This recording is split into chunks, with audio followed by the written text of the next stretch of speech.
आज की कहानी शौर्य के प्रतिरूप अभिमन्यु की कहानी है। तो चलो कहानी शुरू करते हैं, लेकिन उससे पहले कमेंट में जय श्री राम लिख दे और चैनल को सब्सक्राइब कर लें। अभिमन्यु अर्जुन का पुत्र था। श्री कृष्ण की बहन सुभद्रा इनकी माता थी। यह बालक बड़ा होनहार था। अपने पिता के से सारे गुण इसमें विद्यमान थे। स्वभाव का बड़ा क्रोधी था और डरना तो किसी से इसने जाना ही नहीं था। इसी निर्भयता और क्रोधी स्वभाव के कारण इसका नाम निर्भय मन्यु क्रोधी अभिमन्यु पड़ा था।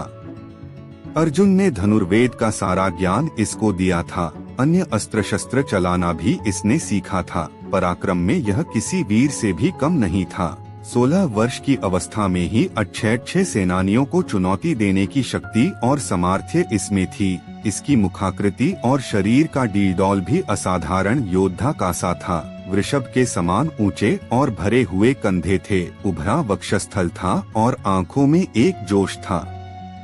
महाभारत का भीषण संग्राम छिड़ा हुआ था। पितामह धराशायी हो चुके थे। उनके पश्चात गुरु द्रोणाचार्य ने कौरवों का सेनापतित्व संभाला था। अर्जुन पूरे पराक्रम के साथ युद्ध कर रहा था। प्रचंड अग्नि के समान वह बाणों की वर्षा करके कौरव सेना को विचलित कर रहा था। द्रोणाचार्य कितना भी प्रयत्न करके अर्जुन के इस वेग को नहीं रोक पा रहे थे। कभी कभी तो ऐसा लगता था मानो पांडव कौरवों को कुछ ही क्षणों में परास्त कर डालेंगे। प्रात काल युद्ध प्रारंभ हुआ। श्री कृष्ण अपना पांचजन्य फूंकते उसी क्षण अर्जुन के बाणों से कौरव सेना में हाहाकार मचने लगता। संध्या तक यही विनाश चलता रहता।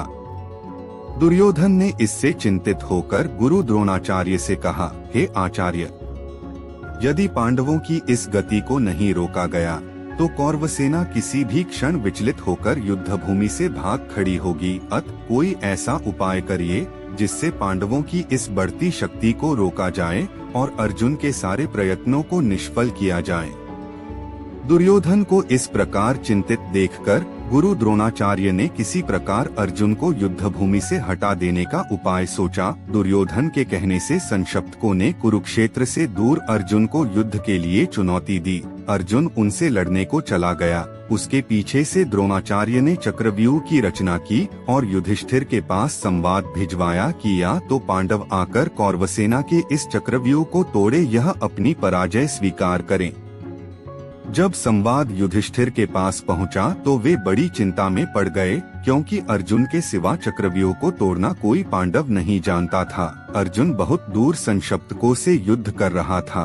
चक्रव्यूह तोड़ने में अपने आप को असमर्थ देखकर पांडवों के शिविर में त्राहि मच उठी। युधिष्ठिर, भीम, धृष्टद्युम्न आदि कितने ही पराक्रमी योद्धा थे, जो बड़े से बड़े पराक्रमी कौरव सेनानी को चुनौती दे सकते थे, लेकिन चक्रव्यूह तोड़ने का कौशल किसी को भी नहीं आता था। वह ऐसा व्यूह था जिसमें पहले तो घुसना और उसको तोड़ना ही मुश्किल था, और फिर सफलतापूर्वक उसमें से बाहर निकलना तो और भी दुष्कर कार्य था। कौरव सेना के सभी प्रमुख महारथी उस चक्रव्यूह के द्वारों की रक्षा कर रहे थे। जब सभी किंकर्तव्य विमूढ़ के सभा में बैठे हुए थे और अर्जुन के बिना सिवाय इसके कि वे अपनी पराजय स्वीकार कर लें, कोई दूसरा उपाय उनको नहीं सूझ पड़ रहा था। अभिमन्यु वहां आया और सभी को गहन चिंता में डूबा हुआ पाकर युधिष्ठिर से पूछने लगा कि चिंता का क्या कारण है। युधिष्ठिर ने सारी बात बता दी। उसे सुनकर वह वीर बालक अपूर्व साहस के साथ बोला, आर्य, आप इसके लिए चिंता न करें। दुष्ट कौरवों का यह षड्यंत्र किसी प्रकार भी सफल नहीं हो सकेगा। यदि अर्जुन नहीं है तो उनका वीर पुत्र अभिमन्यु तो यहाँ है। आप दुर्योधन की चुनौती स्वीकार कर लीजिए, मैं चक्रव्यूह तोड़ने के लिए जाऊंगा। अभिमन्यु की बात सुनकर सभी को आश्चर्य होने लगा। एक साथ सबकी नीचे झुकी हुई गरदनें ऊपर उठ गईं। फिर भी युधिष्ठिर ने इसे अभिमन्यु की नादानी ही समझा। उन्होंने पूछा, बेटा, तुम्हारे पिता अर्जुन के सिवा इनमें से कोई भी चक्रव्यूह भेदना नहीं जानता, फिर तुम कैसे इसका भेदन कर सकते हो? हाय, आज अर्जुन होता तो यह अपमान न सहना पड़ता। संध्या काल तक भी वह गांडीव धनवा नहीं आ सकेगा, और पांडवों की यह सेना जिसको लेकर वह प्रचंड वीर अभी तक युद्ध करता रहा है, अपने अस्त्र डालकर कौरवों से पराजय स्वीकार कर लेगी। हाय हाय क्रूर विधाता। यह कहकर युधिष्ठिर अधीर हो उठे। उसी क्षण अभिमन्यु ने सिंह की तरह गरज कर कहा, आर्य, आप मुझे बालक न समझें। मेरे रहते पांडवों का गौरव कभी नहीं मिट सकता। मैं चक्रव्यूह को भेदना जानता हूँ। पिता ने मुझे चक्रव्यूह के भीतर घुसने की क्रिया तो बतला दी थी, लेकिन उससे बाहर निकलना नहीं बताया था।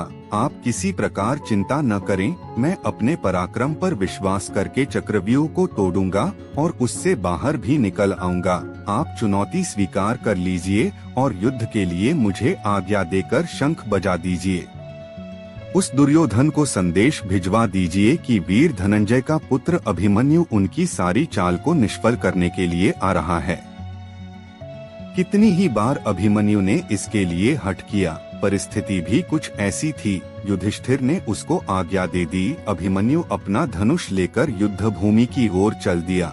उसकी रक्षा के लिए भीमसेन, धृष्टद्युम्न और सात्यकी चले। चक्रव्यूह के पास पहुंचकर अभिमन्यु ने बाणों की वर्षा करना आरंभ कर दिया और शीघ्र ही अपने पराक्रम से उसने पहले द्वार को तोड़ दिया और वह तीर की सी गति से व्यूह के अंदर घुस गया। लेकिन भीमसेन, सात्यकी और धृष्टद्युम्न उसके पीछे व्यूह में नहीं घुस पाए। उन्होंने कितना ही पराक्रम दिखाया, लेकिन जयद्रथ ने उनको रोक लिया और वहीं से अभिमन्यु अकेला रह गया। अर्जुन का वह वीर पुत्र अद्भुत योद्धा था।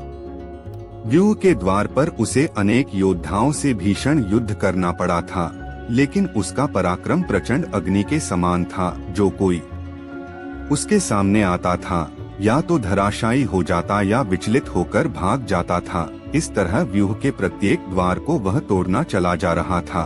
कौरवों के महारथियों ने उस वीर बालक को दबाने का कितना ही प्रयत्न किया, लेकिन वे किसी प्रकार भी उसे अपने वश में नहीं कर पाए। उसके तीक्ष्ण बाणों की मार से व्याकुल होकर दुर्योधन ने गुरु द्रोणाचार्य से कहा, हे आचार्य, अर्जुन का यह वीर बालक चारों ओर विचर रहा है और हम कितना भी प्रयत्न करके इसकी भीषण गति को नहीं रोक पाते हैं।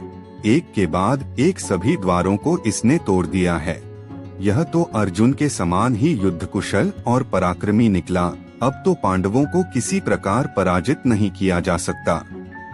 इसी प्रकार कर्ण ने भी घबराकर द्रोणाचार्य से कहा, हे गुरुदेव, इस पराक्रमी बालक की गति देखकर तो मुझको भी आश्चर्य हो रहा है।